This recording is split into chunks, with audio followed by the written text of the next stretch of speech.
ये कोचिंग संस्थाओं की जरूरत हम लोगों को क्यों पड़ी? बहुत आसान है अंगुली किसी और की तरफ करने का। सबसे आसान है कि हम ब्यूरोक्रेसी की तरफ कर ले। इससे आसान तो कुछ भी नहीं है। आसान है कि हम ये और किसी की तरफ कर ले, पर ये जिम्मेवारी हम लोगों की है, विशेषकर 200 विधायकों की।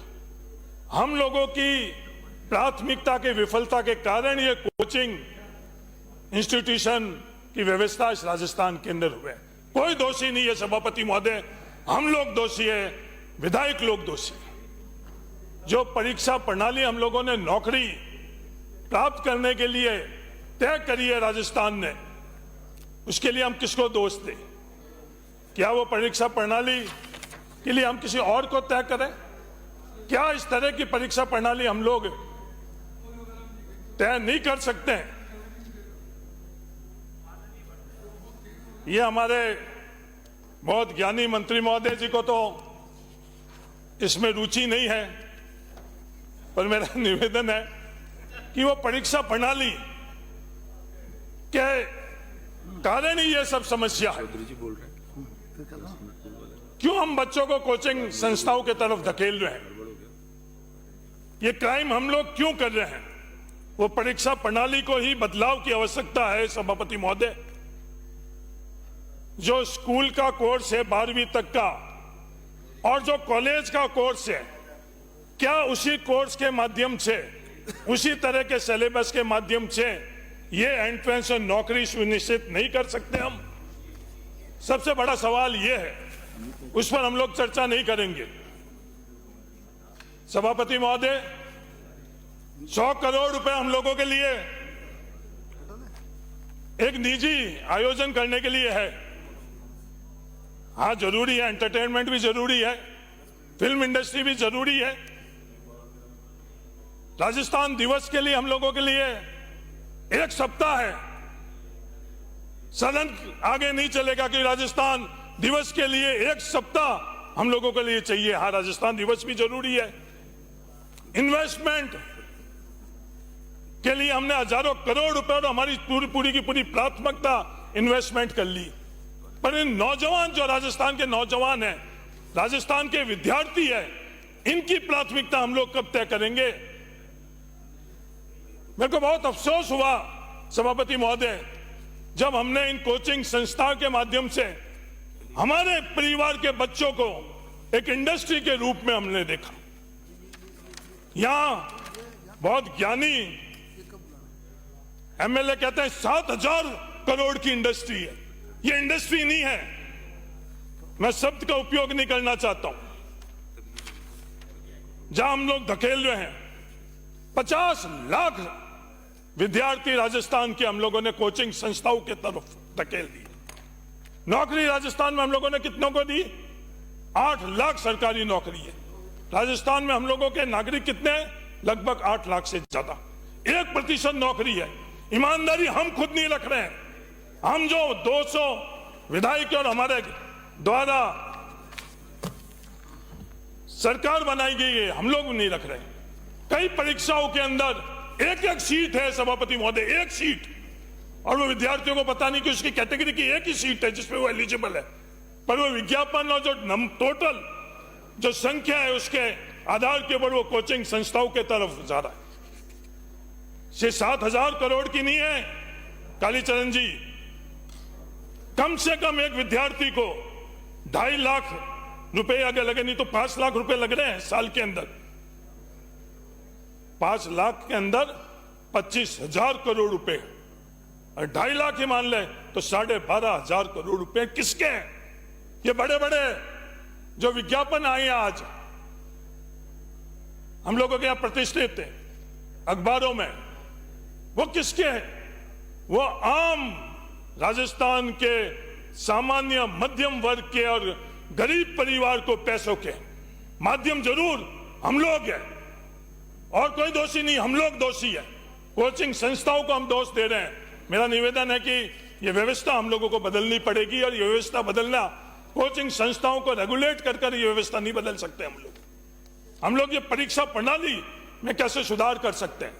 उपसभापति उप मुख्यमंत्री महोदय जी, 100 करोड़ तो आपके पड़ोस में बैठे हुए उप मुख्यमंत्री जी को आईफा के लिए दिया गया है। मेरा निवेदन है सरकार 100 करोड़ रुपए राजस्थान के विद्यार्थी और युवाओं के लिए लगाकर और ये अध्ययन कराए कि हम लोग ये परीक्षा प्रणाली के अंदर किस तरह का परिवर्तन लेकर आए। अगर परीक्षा प्रणाली के अंदर परिवर्तन लेकर आएंगे तो ये विद्यार्थियों को हम लोग कोचिंग संस्थाओं के तरफ धकेल रहे हैं, वो हम लोग बंद कर सकते हैं। बहुत अलग बातें हैं इन सेक्शन के संदर्भ में। सभापति महोदय, ये डेथ वारंट जो कह रहे हैं, डेथ वारंट की भी यही बात हुई। डेथ वारंट तो और किसी ने नहीं लिखा, हम लोगों ने एमएलए ने ही लिखा है। राजस्थान के विद्यार्थी युवाओं का भविष्य का डेथ वारंट का जिम्मेवार हम लोग हैं। सेक्शन की बात करें तो सेक्शन 2 के अंदर कोचिंग सेंटर के अंदर क्या व्यवस्था होनी चाहिए उसके संदर्भ में बात करी गई कि 50 विद्यार्थी होने चाहिए, नहीं होने चाहिए, कितनी उसमें स्पेस होने चाहिए। पूरी दुनिया के अंदर इस पर बहुत अध्ययन हो चुका है कि एक अध्यापक कितने विद्यार्थियों के साथ कनेक्ट कर सकता है। सेक्शन 3 के अंदर राजस्थान कोचिंग सेंटर अथॉरिटी बनी हुई है। अथॉरिटीज पहले बहुत बनी हुई है। निजी स्कूल के लिए, मेरे से पहले वो वक्ता ने बोला निजी स्कूल के लिए क्या वो हो रहा है? नहीं हो रहा है। निजी कॉलेजों के अंदर क्या खेल हो रहा है अधूराम जी अपने को पता है। विद्यार्थी कॉलेज में नहीं जा रहा, इसके लिए पैसे लिए जा रहे हैं और 200 में से किसी से भी अपन लोगों से ये छुपी हुई नहीं है कि कॉलेज की अटेंडेंस कम हो रही है, इसलिए निजी कॉलेज वालों को विद्यार्थी 25,000 50,000 रुपए वो पूरी की पूरी अपनी अटेंडेंस पूरी करने के लिए है। कानून बना हुआ है, अथॉरिटी बनी हुई, उसके बावजूद भी ये स्थिति है। तो सिर्फ अथॉरिटी बनाकर ही हम लोगों की जिम्मेदारी पूरी नहीं होगी। हम लोग जो मूल जड़ है उसको, समस्या को समझकर उसको कैसे कर सकते हैं। जो सेक्शन 3/5 है उसमें डिस्ट्रिक्ट अथॉरिटी की बात करी है, 14 सदस्य और अध्यक्ष। सभापति महोदय, ईमानदारी से आप बोलो, क्या आज से पहले जो डिस्ट्रिक्ट कलेक्टर थे वो आज है? मैं बाड़मेर के लिए तो बड़ी जिम्मेवारी से बोल सकता हूं। आज से पहले, ठीक 10 साल पहले जैसे डिस्ट्रिक्ट कलेक्टर थे वैसे निष्पक्ष और मजबूत कलेक्टर आज के समय में नहीं है। हम सब लोगों को पता है, ये आपकी भी शिकायत रहती है कि सरकार बदलती है, जब सरकार में आप विपक्ष में रहते हो और जब नियम के अनुरूप फैसले नहीं होते, वो दर्द तकलीफ जो लोगों की है वो आप भी महसूस करते हो। हम सब लोग जानते हैं आज ब्यूरोक्रेसी के अंदर भी किस तरह से जो गिरावट आ रही है। हम लोग पूरे के पूरे कलेक्टर पोस्ट की गरिमा भी हम लोग कैसे कर रहे हैं अच्छी तरह से पता है। आपको पता नहीं आदूराम जी, पंचायत पुनर्गठन के अंदर क्या हो रहा है हम सबको पता है।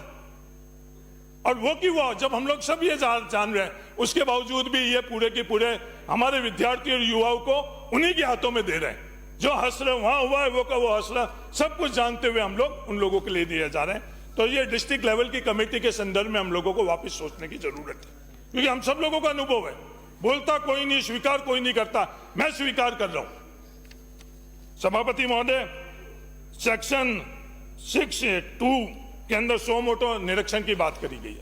जो सो मोटो निरीक्षण के अधिकार दिए गए हैं, इसकी मंशा क्या है?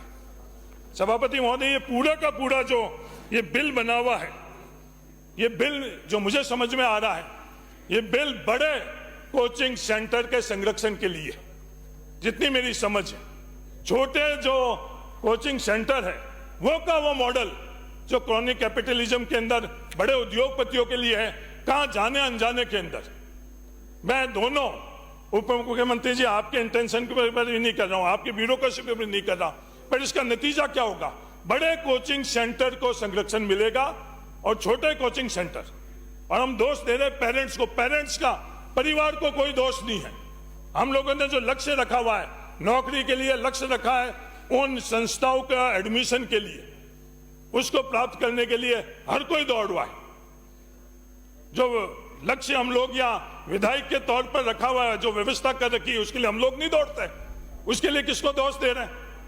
हम लोग भी उसी पैमाने में दौड़ते दौड़ते दौड़ते ही आ रहे हैं। सही है गलत है उसका दोषी कौन? दोषी व्यवस्था। तो ये जो सो मोटो निरीक्षण है, इसके संदर्भ में मेरा निवेदन है। कई और सेक्शन है, सेक्शन 11 के अंदर स्कूल कॉलेज की उपस्थिति। सभापति महोदय, ईमानदारी से कह दो कि कितनी कॉलेज के अंदर, उप मुख्यमंत्री जी आप बताओ कि 75% होती है? नहीं, क्लासेज नहीं लगती है। विश्वविद्यालय खाली, कॉलेज खाली, और हम लोग ये बात किसको बेवकूफ बना रहे हैं? हम अपने आप को बेवकूफ बना रहे हैं जब ये कह रहे हैं, किसी और को बेवकूफ नहीं बना रहे हैं जब ये 75% की अनिवार्यता। कोचिंग कक्षा क्यों? हम लोग व्यवस्था ही नहीं दे रहे हैं कि उन बच्चों को वहां कक्षाओं के अंदर जाने की।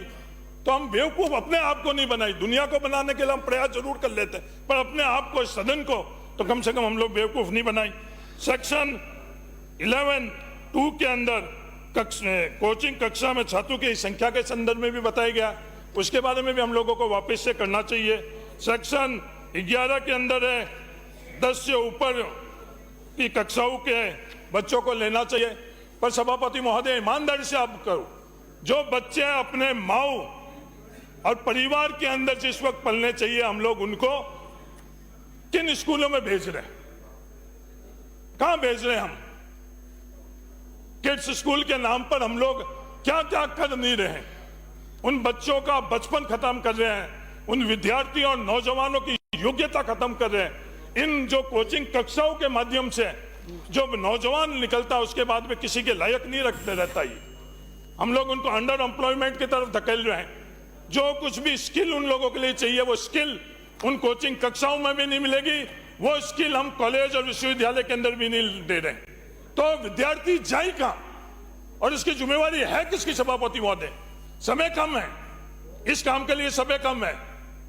राजस्थान दिवस के लिए 7-7 दिन हो जाएंगे, बाकी आईफा के लिए 2-2 दिन हो जाएंगे, सब चले जाएंगे, पर राजस्थान के युवाओं और विद्यार्थियों के लिए हम लोगों के पास समय नहीं है। चर्चा के लिए भी हम लोगों के पास पर्याप्त समय नहीं है, धकेल रहे हैं। और राजस्थान के युवाओं और विद्यार्थियों को कहां धकेल लेंगे? हम लोगों ने डेथ वारंट तो उनके लिए खुद ने, इस सदन के विधायकों ने लिख चुके हैं। अब उसके बाद में उनका फांसी चढ़ाने के अलावा हम लोग और क्या कर सकते हैं? तो मेरा निवेदन है बड़ी गंभीरता से कि इससे महत्वपूर्ण कार्य विधानसभा के अंदर, इस पूरे सत्र के अंदर छोड़ो। मेरे विधायक रहते हुए और कोई भी मुझे महसूस नहीं हो रहा।